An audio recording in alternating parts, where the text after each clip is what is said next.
Greetings and welcome. We are in 303 and we turn now back to Mr. Conrad's Unstoppable Volume Lesson 5-4, what he calls the man test.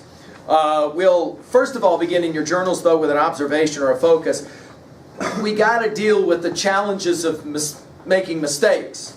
And the question always is, what do you do after you make a mistake and how do you own up to it? We got a word picture here that comes from actually Mr. Conrad's teaching career life.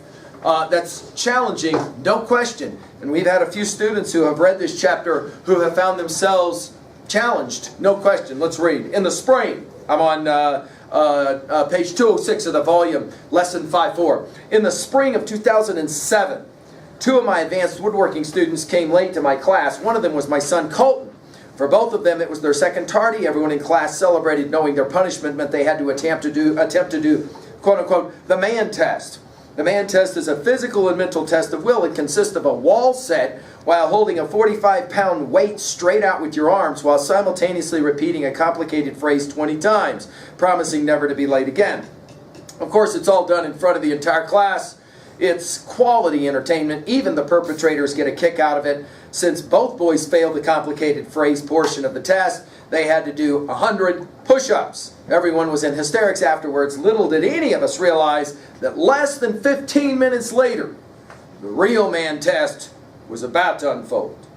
While working on a queen-size bed he had designed, Billy Ivy called me over to ask a question. After I answered him, I glanced at him to verify he understood. Billy nodded his head yes. That's when I noticed a lump sticking out from the side of his jaw. "What's that?" I asked. At first Billy said, "It's nothing." Then I touched the lump with my finger and said, "No, what is that?" I was concerned it was some kind of growth that might require medical attention. Seriously, I wasn't prepared for the answer when Billy told me, "It's chewed." I was shocked. Billy, the star pitcher of our playoff-bound baseball team, was chewing tobacco the day before the biggest game of his life. The school athletic policy on any tobacco or substance use is very clear. The athlete loses 2 weeks or 2 games of eligibility. This policy would effectively end Billy's senior year season if I turned him in. I called Billy into my office. My first question was, why would you chew tobacco the day before the biggest game of your life, especially in my class? Billy's response was, I don't know, just being stupid, I guess. I requested Billy spit the chew out and give me the 10 with the rest of the tobacco. Without hesitation, Billy did just that. I told him I wasn't sure what I was going to do. I was a bit angry and confused. I was angry at Billy for putting both of us in this situation and confused as to what to do about it. Turning him in would put a certain end to his high school baseball career. Not turning him in would be a violation of state law, school policy, and the city ordinance.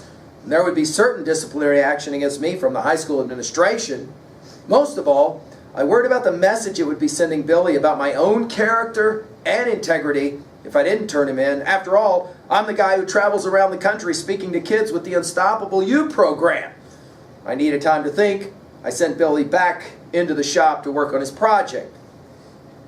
Immediately, I tried to call Billy's parents, Preston and Cheryl Ivy, but they weren't at home because they had already left. I knew where they were headed since my wife Vicki was traveling with them. The three of them were going to watch the Ivy's other son, Brian, and my son, Colton, at a track meet in Grand Junction later that day. From there, the Ivies would drive to Denver to watch Billy pitch the next day in the first game of the baseball playoffs. This situation only compounded my dilemma about what to do. The Ivies were and still are our friends.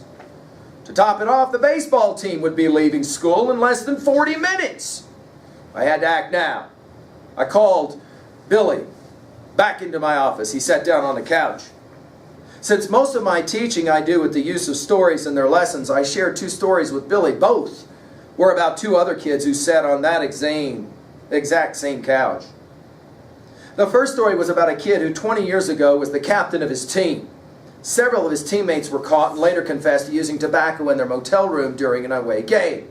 Their punishment was that they had to miss the next 2 weeks of practice and games. Although this captain was never questioned, he admitted to me he had used tobacco too. I told this captain he needed to step up as a leader of the team and take his punishment like the others. I told him that not doing so would split his team apart and cause animosity with those who had confessed. In addition, I told him his team would definitely lose without him, but that they would be a stronger team in the long run. This isn't about the win-loss record, I said. This is about being a man. At that point, this captain asked if he could be excused so he could go talk to his coach. I sincerely believed he was going to turn himself in. However, after our meeting, he never missed a game. I never really found out what happened that day after he left the couch. I do know this captain and his team had a miserable season after that. The coach eventually resigned under extreme parental pressure. Integrity issues were the parents' biggest concern. The second story I shared with Billy was about Clint Haskins. Clint sat on the same couch as you, Billy, when he told me he was going to plead guilty to drinking and driving the night his truck collided with a Jeep Wagoneer. All 8 passengers in the Jeep were killed. Clint's punishment wasn't missing a few games, I told Billy. It was 20 years in prison. Clint lost quite a few years of freedom, but he kept his integrity by accepting responsibility for his actions. Billy sat there, nodding his head, so I knew he had gotten the point. I asked him if he'd ever chewed tobacco in my class before. Yes, on several occasions, Billy admitted. Yet I never noticed it before, I said. I believe God wanted me to catch you today. The worst possible day for you, I told Billy. Maybe it's because you're going to get cancer from chewing, or maybe it's going to cause you other problems. I really don't know why, Billy, but I honestly believe God wanted me to catch you today. What would your dad do if he were in this situation? I asked Billy. He'd turn me in. I already know what your mom would do, Billy agreed.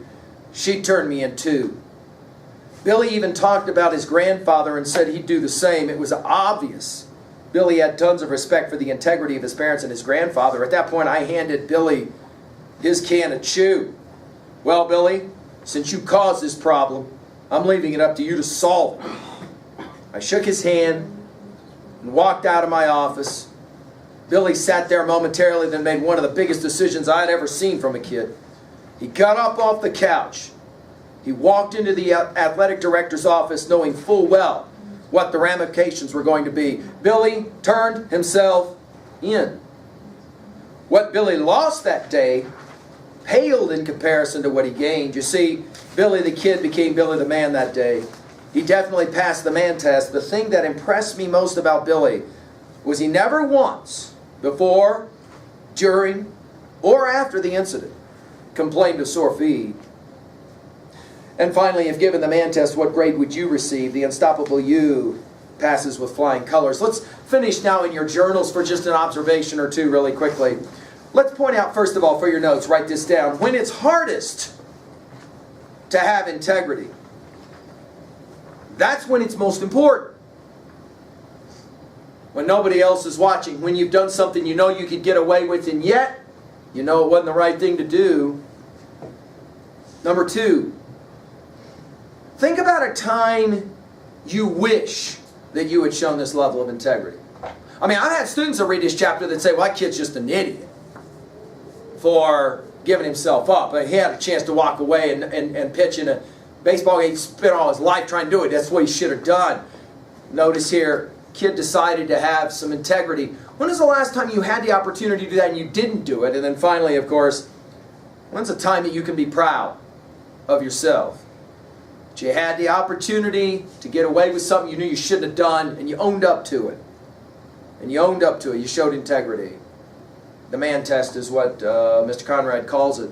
Well, this is really not a sexist observation. Both men and women have to live up to a certain kind of code that is an internal code, a code that you decide is your own code. And the challenge, of course, is to do that well all the time. And, of course, to forgive yourselves when you don't, right? Thank you.